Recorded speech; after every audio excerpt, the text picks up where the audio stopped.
ফজরের নামাজটা না পড়ে তুমি যখন বের হও, ফেরেশতারা কয় আল্লাহর নাস্তা দিমুনি, আল্লাহ কয় না নাস্তা দেও, জোহরের টাইম আছে আমার বান্দার সামনে।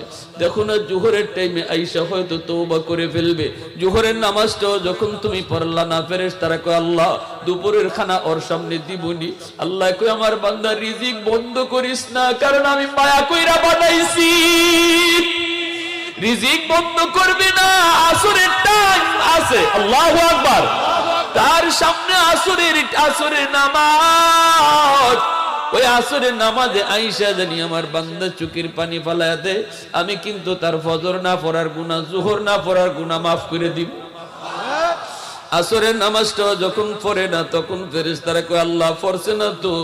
আল্লাহ কয় সামনে মাগরিবের নামাজ, অপেক্ষা কর মাগরিবের নামাজ আমার বান্দার সামনে।